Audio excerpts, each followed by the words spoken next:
Cagup Incumbent DKI Jakarta, Fauzi Bowo, siang tadi menghadiri halal bihalal sekaligus gebiar kesenian dan pameran kuliner di Taman Mini Indonesia Indah, Jakarta Timur. Foke memanfaatkan acara Ikatan Keluarga Banyuwangi se-Jabodetabek dan Banten ini dengan menghimbau agar warga Jakarta bersatu. Saya tidak ingin warga Jakarta ini tersekat-sekat oleh kepentingan-kepentingan tertentu. Kepentingan politik, kepentingan etnis, kepentingan suku, itu tidak boleh ada di Jakarta. Karena Jakarta adalah milik kita bersama. Tidak ada satu suku pun, satu etnis pun yang bisa menyekat-nyekat. Saya tidak ingin warga Jakarta ini terkotak-kotak. Tersekat-sekat atau terkotak-kotak itu istilah. Yang penting kita tidak boleh terpecah-pecah. Kita harus memelihara persatuan di ibu kota Jakarta ini. Sementara itu, semangat datang dari puluhan tukang becak di Solo, Jawa Tengah kepada Wali Kota Solo, Joko Widodo. Konvoi becak pada kegiatan rutin Car Free Day di Jalan Slamet Riyadi Solo ini bertujuan mendukung keikutsertaan Jokowi menghadapi putaran kedua Pilkada DKI. Sebagai pelengkap dukungannya, para penarik becak ini mengakhiri konvoi di Loji Gandrung, rumah dinas Wali Kota Solo. Dari Jakarta dan Solo, Hernaul Bashir, Don Bosco, dan Eka Hari Wibawa Metro TV.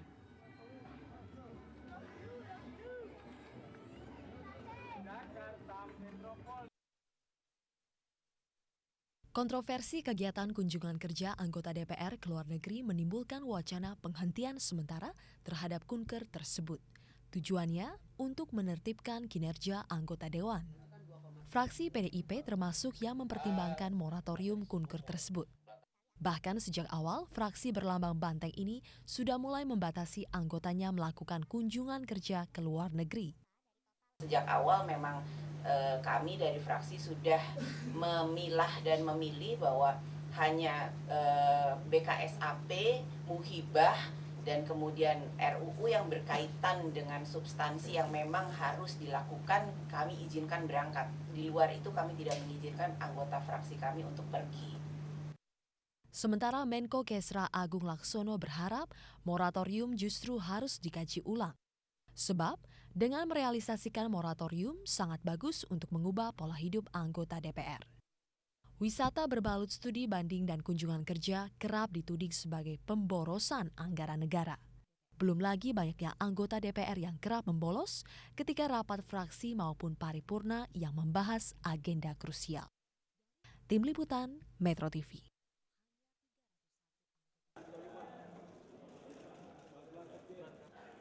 Komisi Pemilihan Umum secara resmi telah menerima berkas 46 parpol yang mendaftar sebagai partai peserta pemilu 2014.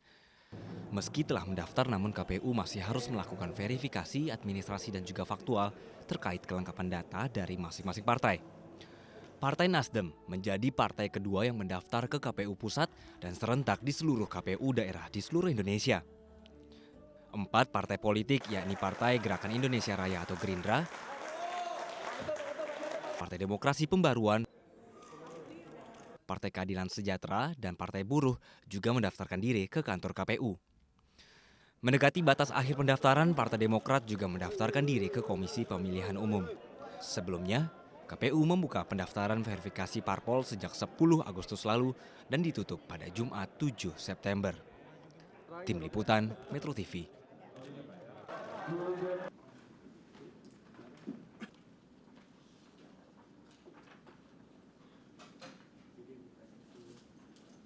Parpol dan juga buat teman-teman lembaga pemantau, pemerhati demokrasi, yang penting adalah apa yang kampanye ini akan mampu membantu yang 30% ini untuk mencari dari internet dan kami mencoba untuk ada dan juga hasilnya. Dan hal ini sebetulnya peran servis ya, tapi hanya melakukan penyederhanaan kata saja supaya cukup di hasil survei Puskapol. Jadi survei Puskapol yang pertama untuk putar baru nanti.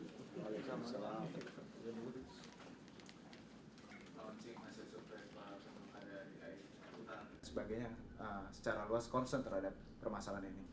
Sehingga ada masalah pengawasan warga setelah pemilu kada. Itu warga, awareness warga, juga tentang isu-isu seputar mereka punya kesempatan untuk kita wawancara.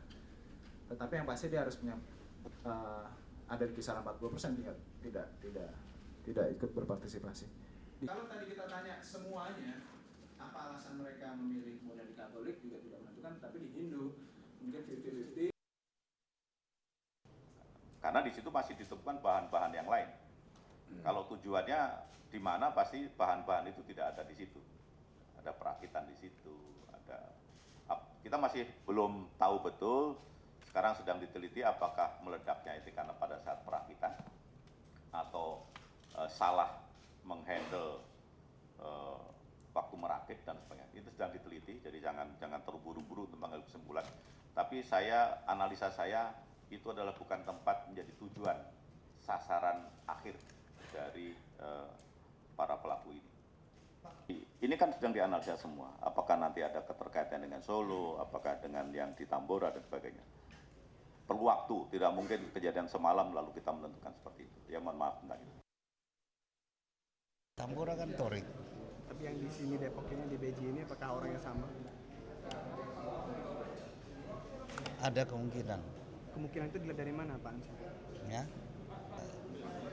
kemungkinan besar. Bukan Besar. Itu kan ada surat wasiat begitu kan, Pak?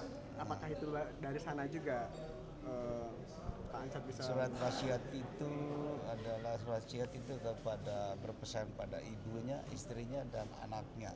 Anda lihat kan sebelumnya ada penangkapan si Firman itu. Kemudian Anda lihat sendiri senjatanya itu persis sama. Dan berarti memang Depok ini dilaksanakan? Persis sama, ya cuma tidak ada merek, tidak ada grafir itu PNP property ya. Tapi ya itu kan bukan paten itu, kalau dari pabrik itu ya Baretta itu. Nah, cuma kan di masing-masing mungkin pengguna itu grafir di sana. Kalibernya juga sama.